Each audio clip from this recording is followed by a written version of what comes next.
प्यारे भाइयों बहनों, गुरु की रहमत हमारे जीवन में दिखनी चाहिए, नहीं दिखनी चाहिए क्या? हमारी भक्ति को प्रकट होना चाहिए। भक्ति जब प्रकट होती है तभी तो ब्रह्म ज्ञान का प्रकाश फैलता है, तभी तो संसार कहता है कि ये ब्रह्म ज्ञानी हैं, इनके जीवन में बदलाव आया है। यदि ब्रह्म ज्ञान प्राप्ति के उपरांत हमारी भक्ति करने के तरीकों में बदलाव नहीं आया, हमारे चरित्र में बदलाव नहीं आया, हमारी भाषा में, हमारी बोलचाल में बदलाव नहीं आया, तो इसका सीधा सा अर्थ है कि हम ब्रह्म ज्ञान को सिर्फ देख रहे हैं, जी नहीं रहे हैं। भक्ति को प्रकट होना चाहिए। एक भक्त की जब भक्ति प्रकट होती है तो अपने आप ही प्रकट होती है।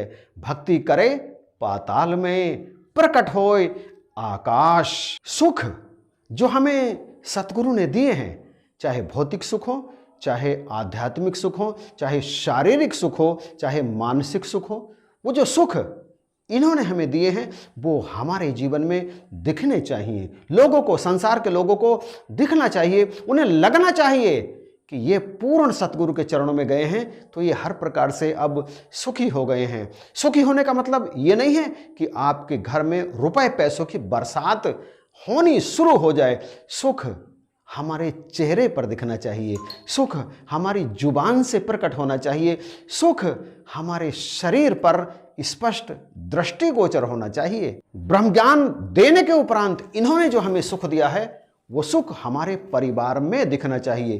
कभी मनमुटाव ना हो, लड़ाई झगड़े ना हो और किसी भी प्रकार की कोई गलतफहमी परिवार में ना हो। यदि कुछ ऐसा होता प्रतीत होता है तो उसे उसी समय दबा देना चाहिए, ब्रह्म ज्ञान के प्रकाश में, ब्रह्म को साक्षी रखकर। हम सभी अपने सतगुरु से बहुत उम्मीद रखते हैं, इनसे बहुत कुछ चाहते हैं, तमाम तरह की हम इनसे डिमांड करते हैं। हम भिखारी बनकर इनके पास जाते हैं और इनसे भिक्षा में तमाम सांसारिक सुखों की मांग करते हैं।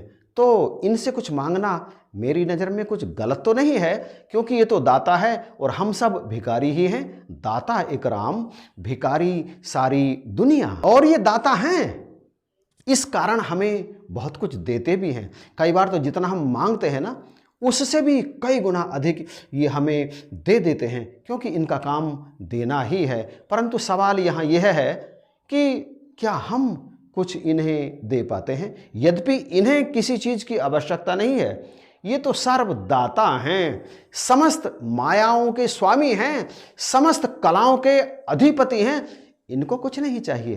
परंतु क्या हमारा कोई फर्ज नहीं है? जब एक भिखारी हमारे घर पर कुछ मांगने के लिए आता है और हम उसे भिक्षा में कुछ देते हैं तो बदले में और कुछ नहीं तो वो हमें आशीष ही दे देता है, हमें धन्यवाद ही दे देता है। और कई बार तो ऐसा होता है कि जैसे उसकी झोली में हम कोई वस्तु डालते हैं, अनाज, आटा या कुछ और, तो वो उसके बदले में उसका कुछ अंश हमें वापस लौटा देता है।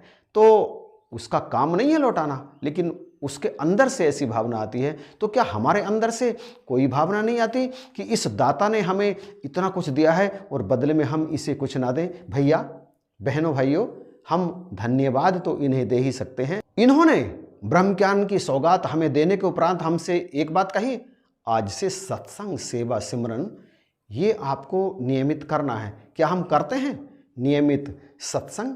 क्या हम करते हैं नियमित सेवा? क्या हम करते हैं नियमित सिमरन?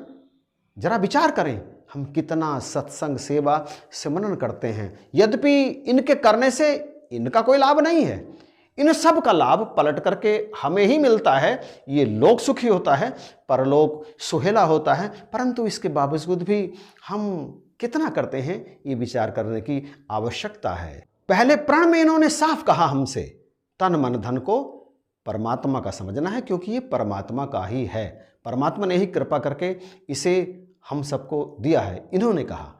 परंतु क्या हम ज्ञान प्राप्ति के बाद इस बात पर ध्यान देते हैं कि ये जो तन मन धन है ये परमात्मा का ही है? क्या हम इसे परमात्मा का ही समझकर इस्तेमाल करते हैं? हम इनके दर पर जाकर तमाम प्रकार के लौकिक और पारलौकिक, भौतिक तमाम तरह के सुखों की कामना करते हैं। वही बात जो पहले भी कही, कोई बुराई नहीं है, क्योंकि ये दाता हैं, ये हमें देंगे ही। परंतु सवाल यह है कि क्या हम बदले में इन्हें कुछ दे पाते हैं? जरा यह तो विचार करें। सतगुरु धरती धर्म है, जो बीजे सो पाए।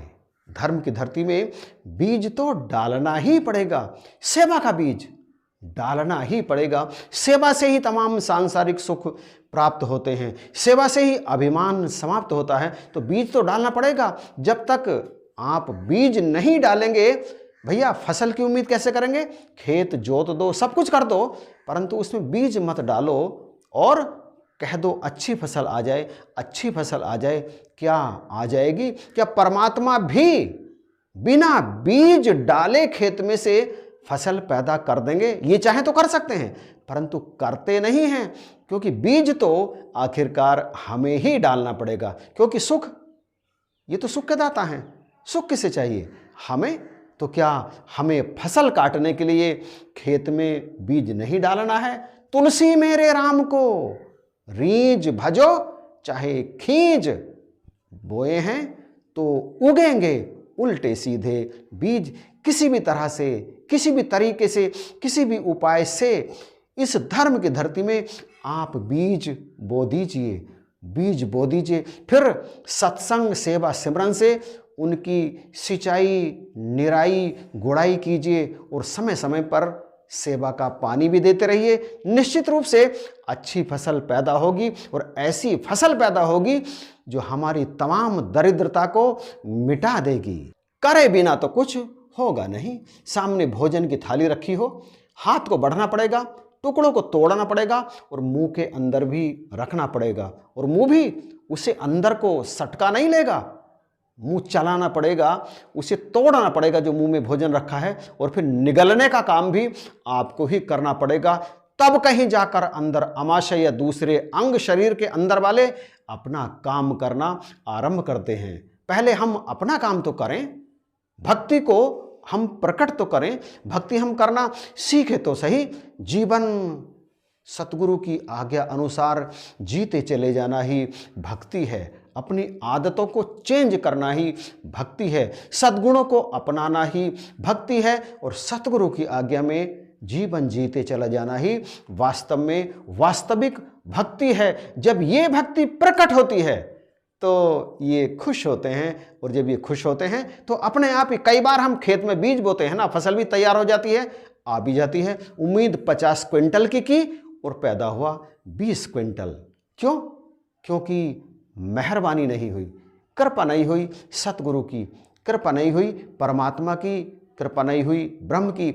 इनकी कृपा तब होती है जब हम ऐसा करते हैं, यानी भक्ति को इनकी आज्ञा अनुसार जीते चले जाते हैं। भक्ति में जीवन एक बार ऐसा करके देखें, चाहे प्रयोग के रूप में ही, कि इस ब्रह्म ज्ञान को प्राप्त कर लिया, अब इनके आदेश अनुसार अपने जीवन को बदलने का प्रयास करें, बदलते चले जाएं। निश्चित ही, मैं तो दावा करता हूं, निश्चित ही जीवन में तमाम सुख आने आरंभ हो जाएंगे। दरअसल हम करते क्या हैं? देते तो इनको चवन्नी है और उम्मीद करते हैं 10,000 रुपए की। ऐसा नहीं होता। चवन्नी बोना कोई गलत बात नहीं है, लेकिन बोए तो बीज बोकर भूलना तो पड़ेगा, और फिर सिंचाई, निराई, गुड़ाई सब कुछ करना पड़ेगा, तब जाकर के प्राप्त होती है अच्छी फसल। और वो जो चवन्नी की बात की है ना मैंने, चवन्नी बोई है तो अधिक से अधिक अठन्नी और रुपया ही मिलेगा। 10,000 की कल्पना मत कीजिए। खेत 50 बीघा है और उसमें 1 कुंटल अनाज बो दीजिए, उतनी फसल प्राप्त नहीं होगी जितनी प्राप्त होनी चाहिए। अर्थात जितना बड़ा खेत है उसी हिसाब से उसमें बीज डालना भी जरूरी है। तो आइए आज से और अभी से हम संकल्प करें कि हम अपने जीवन को इनकी आज्ञा अनुसार चलाने का प्रयास करेंगे। तो कृपा करो, बख्शिश करो। इन्हीं शब्दों के साथ इस वीडियो को यहाँ पर समाप्त करते हैं। आप कमेंट जरूर कीजिएगा, और चैनल यदि सब्सक्राइब नहीं किया है, बहुत दिनों के बाद ये बात कह रहा हूँ, तो अभी तक सब्सक्राइब नहीं किया है चैनल, तो इसे सब्सक्राइब जरूर कर लीजिएगा। इन्हीं शब्दों के साथ आप सभी को जय हिंद, नमस्कार और प्यार भरी धन्यवाद।